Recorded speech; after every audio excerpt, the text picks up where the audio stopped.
ओम अज्ञानतिमिरन्धस्य ज्ञानञ्जनशलाखया चक्षुरुन्मीलितं येन तस्मै श्रीगुरुवे नमः। नमो ओम विष्णुपादाय कृष्णप्रेष्ठाय भूतले श्रीमते भक्तिवेदान्तस्वामिन् इति नामिने। नमस्ते सरस्वते देवे गौरवाणी प्रचारिणे निर्विशेषा शून्यवादी पाश्चात्यदेशतारिणे। जय श्री कृष्ण चैतन्य प्रभु नित्यानंद श्री अद्वैत गदाधर श्रीवासदि गौर भक्तवृंद। हरे कृष्णा कृष्ण कृष्णा हरे हरे, हरे राम राम राम हरे हरे। हरे कृष्णा। पिछली कथा में हमने बड़ी ही महत्वपूर्ण चर्चा की कैसे ये दो ब्राह्मण जिनको राजा नृग ने दान में कुछ गायें दी थी, उसमें उसने एक गलती कर दी, छोटी सी गलती कर दी। पहले ब्राह्मण को जो उसने गाय दान में दी थी, उसमें से एक गाय वापस आ गई और वही गाय उसने अब दूसरे ब्राह्मण को दान में दे दी। इसके कारण क्या हुआ, अब ये दोनों ब्राह्मण अत्यंत रुष्ट हो गए और रुष्ट होने के बाद वहां से उन्होंने प्रस्थान किया। इसके उपरांत भागवत में कहा है, इस गलती के कारण मृत्यु के समय में जब राजा नृग को यमराज के पास ले जाया गया तो यमराज ने उनसे प्रश्न पूछा। उन्होंने कहा, राजा नृग, तुम्हारे कर्म के अनुसार तुम्हें पाप के कर्म का फल भी भोगना है, दुख भोगने पड़ेंगे, और तुमने पुण्य कर्म किया है, उसके लिए तुम्हें अनेकों प्रकार के सुख भोगने हैं इस भौतिक संसार में। तुम पहले क्या भोगना चाहते हो? पहले तुम सुख भोगना चाहते हो या दुख भोगना चाहते हो? यह बड़ी महत्वपूर्ण यहां पर यह प्रसंग है, क्योंकि कई बार हम लोग क्या सोचते हैं, हम भौतिक संसार में कुछ पाप कर्म करते हैं, फिर हम लोग क्या सोचते हैं कि अगर मैं पुण्य कर्म कर लूंगा तो ये पाप कर्म जो है कैंसल हो जाएंगे। मतलब जो मैंने पाप कर्म किए हैं उसका फल जो मुझे मिलने वाला है वो मुझे नहीं मिलेगा, क्योंकि मैंने बहुत सारे पुण्य कर्म किए हैं। नहीं, तो यहां पर ये हम उदाहरण देख सकते हैं।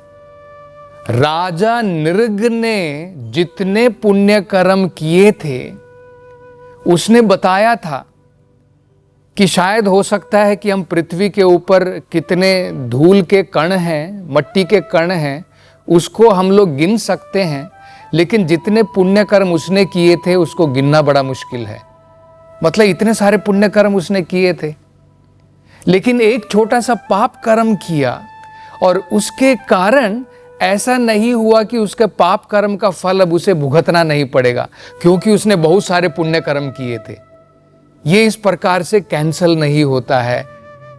पाप का कर्म के फल अलग से भुगतने पड़ेंगे, पुण्य के कर्म के फल जो होते हैं, जो हम सुख के रूप में भोगेंगे, वो अलग से भोगते हैं।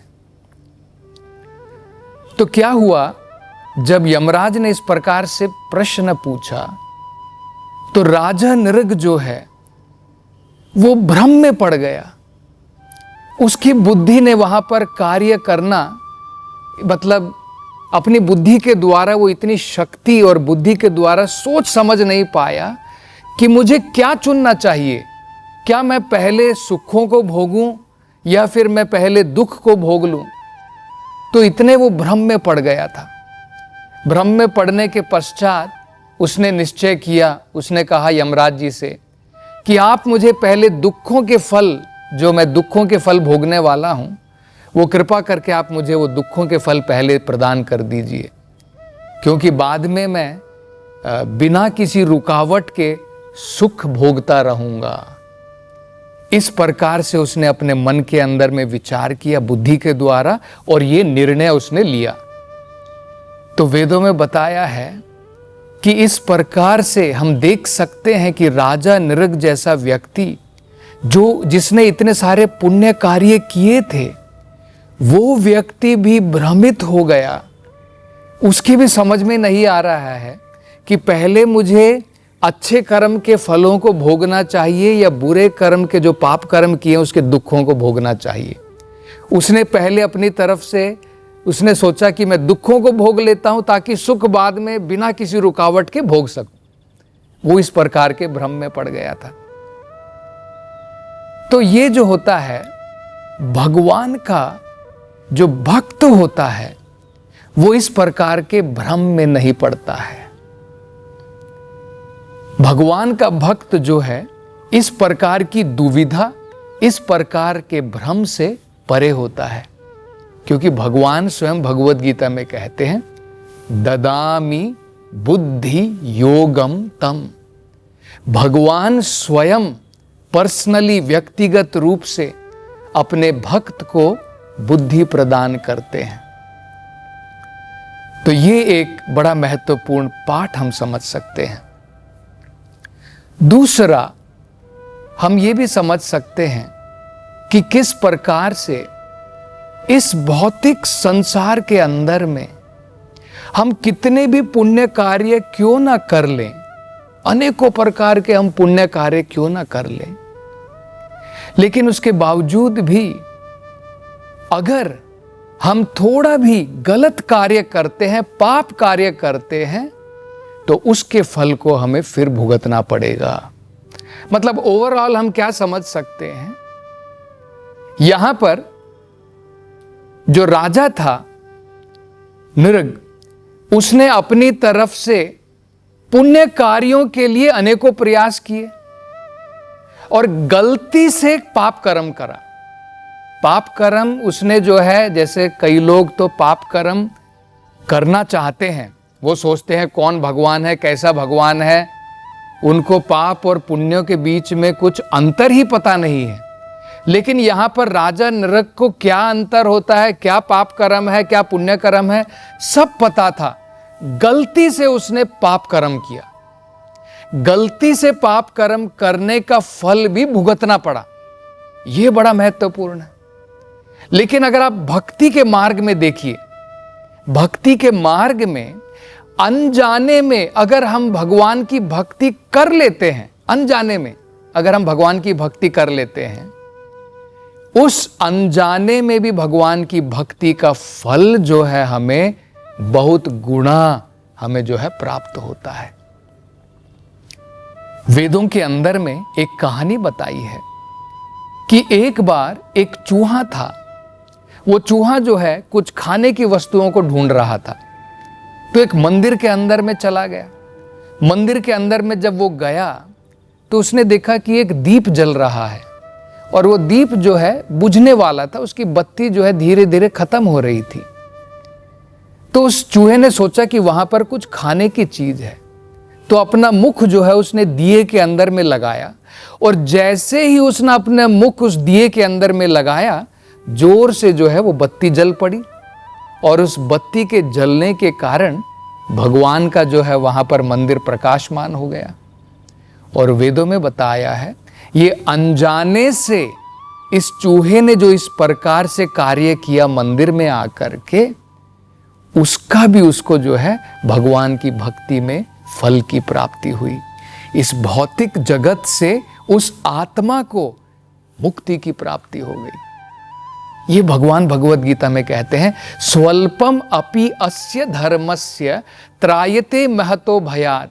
भगवान की भक्ति में अगर हम अनजाने में भी थोड़ा कदम उठाते हैं, उसका भी हमें बड़ा फल इस भौतिक संसार में प्राप्त होता है। दिव्य फल की प्राप्ति होती है, इस भौतिक संसार से मुक्ति की प्राप्ति होती है, भगवान की भक्ति की प्राप्ति होती है। लेकिन अगर हम गलती से भी, अनजाने में भी अगर गलत काम कर देते हैं, उसका फल विदाउट फेल भुगतना ही पड़ेगा। ये इस भौतिक संसार के नियम होते हैं। दूसरा हम समझ सकते हैं कि भगवान का भक्त जो होता है वो ना तो पुण्य कार्यों से लगाव रखता है, न पाप कार्यों के अंदर में उसकी रति है, अट्रैक्शन है। उसकी आसक्ति न पुण्य कार्यों से है न पाप कर्म से है। उसकी आसक्ति दैविक कार्यों से है। ये जो दैविक कार्य होते हैं, जो भगवान के लिए कार्य होते हैं, ये पुण्य कार्यों से भी अलग है, पाप कार्यों से भी अलग है। अभी क्या होता है, पुण्य कार्य जब हम लोग करते हैं, हमें इस भौतिक संसार से फिर भी कोई छुटकारा नहीं है। वो तो बिल्कुल इस प्रकार से हो गया, मान लो हम एक जेल के अंदर में हैं, हमने कुछ अच्छे काम कर दिए और उससे क्या हो गया, हमारी प्रमोशन हो गई। एक जेल से थोड़ी सी अच्छी बेटर जेल मिल गई, लेकिन उसका कुछ ज़्यादा फायदा नहीं है। फिर भी हम लोग जेल के अंदर में ही बंद हैं। हम मुक्त, जब हम जेल से बाहर निकल जाएंगे तब हम मुक्त कहलाएंगे। दिव्य कार्य जो होते हैं वो इस भौतिक संसार से हमें मुक्ति प्रदान करते हैं। पुण्य कार्यों के द्वारा मुक्ति नहीं है, हम केवल संसार में आकर के सुखों को भोगेंगे। पाप कर्म के द्वारा क्या होता है, इस संसार में आकर के दुखों को भोगते हैं। बस यही अंतर है, अन्यथा दोनों के द्वारा बंधन होता है। दैविक कार्य मात्र करने से भौतिक संसार से मुक्ति की प्राप्ति होती है। एक छोटा सा उदाहरण भक्ति वेदांत स्वामी श्रील प्रभुपाद जी देते हैं, जिसको जो है बड़ा सुंदर छोटा सा उदाहरण है, लेकिन उसको समझ करके हम जो है इसमें क्या अंतर होता है वो समझ सकते हैं। प्रभुपाद जी बताते हैं कि मान लीजिए एक मिलिट्री के अंदर में एक सैनिक है, ठीक है। वो सैनिक जो है, मान लीजिए दो देशों के बीच में युद्ध हो गया है और इस सैनिक के कमांडर ने उसको आदेश दिया है कि तुम युद्ध करो और जितना हो सके उतने सारे जो है दुश्मन के सैनिकों को मार गिराओ। और वो जो है अपनी रिवॉल्वर लेकर के, अपनी पिस्तौल को लेकर के बहुत सारे सैनिकों को मार गिराता है अपनी बंदूक के द्वारा। और बाद में उसका जो है कमांडर जो है बड़ा ही प्रसन्न होता है और गवर्नमेंट को रिकमेंड करता है इसको जो है परमवीर चक्र की प्राप्ति होनी चाहिए। और बाद में जो है उसे देश जो है परमवीर चक्र प्रदान करता है।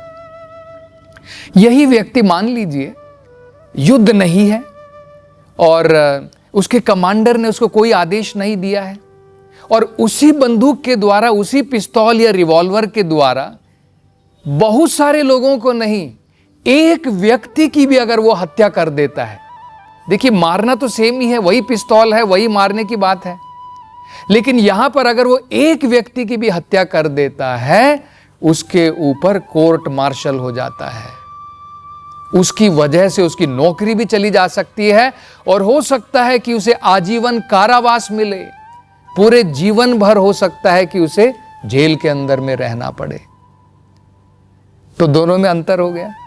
इसी प्रकार से होता है जब हम भौतिक संसार में अपने कहे अनुसार, अपनी बुद्धि के अनुसार, अपनी इंद्रिय तृप्ति के लिए जब हम कार्य करते हैं, तो हम इस भौतिक संसार में अनेकों प्रकार के फलों को भोगेंगे, दुखों को भी भोगेंगे, टेम्परेरी सुखों को भी भोगेंगे। लेकिन वही अगर भगवान के कहे अनुसार, जैसे कमांडर ने कह दिया, भगवान के कहे अनुसार जब हम कार्य करेंगे, बाहरी रूप से अगर वो लगता भी है कि पाप कर्म है, इसने किसी को मारा है, जैसे अर्जुन ने जब भगवान के लिए युद्ध किया, अनेकों लोगों को वहां पर मारा, अनेकों दुश्मनों को वहां पर मार गिराया, लेकिन उसका रिजल्ट क्या हुआ? भगवान कहते हैं प्रियोस्मि भक्तोस्मि, अर्जुन तुम मेरे महान भक्त हो, अर्जुन तुम मुझे अत्यंत प्रिय हो। तो हम मतलब क्या है, भगवान की भक्ति में आगे बढ़ सकते हैं। तो दोनों में ये अंतर है। एक और उदाहरण आचार्य देते हैं, ये भी बड़ा सुंदर उदाहरण है, ये भी समझने लायक है। आचार्य कहते हैं जब हम, कई बार क्या होता है, बहुत सारा दूध अगर ग्रहण कर ले, दूध अगर आप पी लेते हैं, या फिर अगर आप बहुत सारी जो है मान लीजिए दूध की मिठाइयाँ खा लेते हैं, आप पेड़ा खा लेते हैं, तो ज़्यादा खाने से क्या होगा, आपका पेट खराब हो जाएगा, दस्त लग जाएंगे। अगर आप एक डॉक्टर के पास में जाते हैं, आयुर्वेदिक डॉक्टर के पास में जाते हैं और उससे कहते हैं कि भाई मैंने बहुत सारे दूध का जो है उसके प्रोडक्ट खा लिए हैं और उसके कारण पेट खराब हो गया, मुझे दस्त लग गए हैं, तो डॉक्टर जो है दवाई के साथ में आपको कहेगा कि आप दही खाओ। तो हो सकता है कि आप विचार करने लगे, आप डॉक्टर से कहेंगे भैया आप डॉक्टर ये आप मुझे क्या कह रहे हैं, दूध के ही प्रोडक्ट खाने से मुझे प्रॉब्लम हुई है, दोबारा आप दूध का ही प्रोडक्ट दे रहे हैं, आप मुझे दही खाने को कह रहे हैं। नहीं, वही दूध का प्रोडक्ट एक रूप में हमें बीमार करता है और दूसरे रूप में हमारी बीमारी को दूर करता है। ठीक इसी प्रकार से कर्म खराब और अच्छा नहीं होता है। वही कर्म एक रूप में इंद्रिय तृप्ति के लिए करने पर भौतिक संसार में बंधन होता है। वही कर्म भगवान के कहे अनुसार भक्ति के रूप में अगर हम भगवान के लिए करते हैं, भगवान की संतुष्टि के लिए जो कर्म किए जाते हैं, वो जिस प्रकार से दवाई कार्य करती है, जैसे दही उस समय दवाई के तरीके से कार्य करती है, इसी कर्म के द्वारा इस भौतिक संसार से मुक्ति की प्राप्ति होती है। इसे ही कर्म योग कहा जाता है। कर्म योग भगवान की भक्ति का अंग है। तो हमें पुण्य कार्यों से आसक्ति, पाप कार्यों से रति उस प्रकार से नहीं होनी चाहिए। हमारी आसक्ति होनी चाहिए भगवत कार्यों से, दिव्य कार्यों से, और उसका जो रिजल्ट होता है वो अनूठा होता है, आध्यात्मिक होता है। आगे की कथा की चर्चा हम अगली कथा में करेंगे। हरे कृष्णा।